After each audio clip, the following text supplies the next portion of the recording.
అంటున్నారు తెలంగాణ సమాజం. వాళ్ళు పెద్దయి బాగా ప్రయోజకులైతే మిమ్మల్ని సరిగా చూసుకోవడమే కాకుండా వాళ్ళ జీవితాలు బాగుపడతాయి. వాళ్ళ కోసం మీరు కష్టపడుతున్నారు. అలాంటప్పుడు ఆ పిల్లల చదువు ఎట్లుంది? చదువు అనేది పెద్ద ఆస్తి. నాలెడ్జ్ ఎకానమీలో పిల్లలకు చదువు అనేది చాలా గొప్ప ఆస్తి. అది దాన్ని ఎంత పెంచితే అంత ఉపయోగపడుతుంది. మీకు దేశం అభివృద్ధి అవుతుంది, ఆదాయాలు పెరుగుతాయి. ఆ ఆదాయం పెరిగిన ఆదాయం మీ కుటుంబానికి రావాలంటే, మీ పిల్లలకు రావాలంటే చదువు చాలా ముఖ్యం. అందుకనే ఈరోజు లోకేష్ గారి ఆధ్వర్యంలో ఫస్ట్ టైం దేశంలోనే మెగా పెద్ద ఎత్తున తల్లిదండ్రుల సమావేశం పెట్టాడు. కనీసం మీలో ఒక ఆలోచన విధానాన్ని మార్పు తీసుకురావడానికి, మీ పిల్లల్ని పెంచి పోషించడమే కాకుండా వాళ్ళ మీద ఖర్చు పెట్టడమే కాకుండా ప్రయోజకులు చేయడం మీ బాధ్యత. ఆ ప్రయోజకులు చేయాలంటే బాగా చదివించాలి. ఆ చదివించాలంటే ఈ స్కూల్కి వచ్చినప్పుడు ఏం చేస్తున్నారో కూడా మీకు తెలిస్తే దానివల్ల మీ పిల్లలు కూడా సహకరిస్తారు టీచర్స్కి. వాళ్ళు చిన్నపిల్లలు కాబట్టి వాళ్ళకి తెలియదు.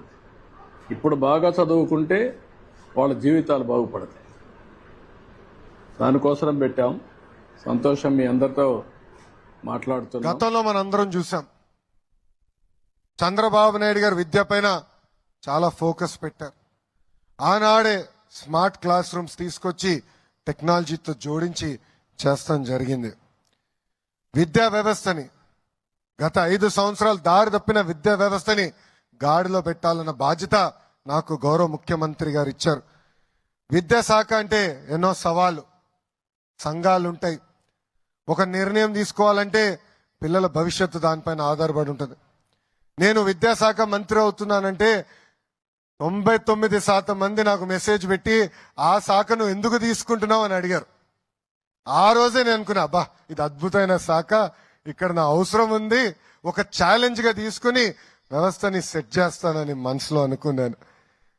గతంలో చూసాం, ప్రతి కార్యక్రమంలో పార్టీ రంగులుండేది, ప్రజాప్రతినిధులు, రాజకీయ నాయకులు ఫోటోలు ఉండేది. గౌరవ ముఖ్యమంత్రి గారు చెప్పి అన్నిట్లో ఫోటోలు తీసేశాం.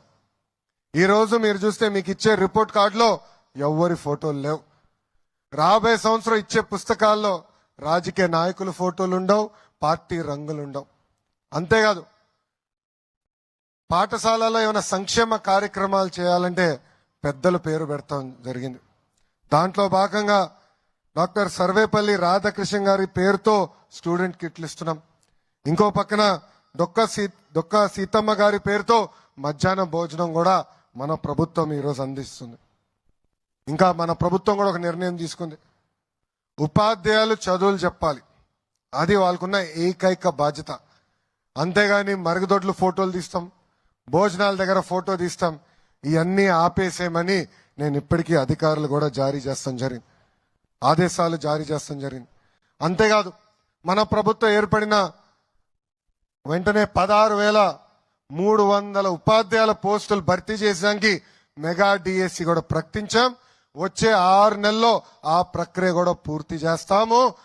ఉపాధ్యాయుల పిల్లలకు అందించే బాధ్యత కూడా మన ప్రభుత్వం తీసుకుంటుందని ఈ సభాముఖంగా హామీ ఇస్తున్నాం.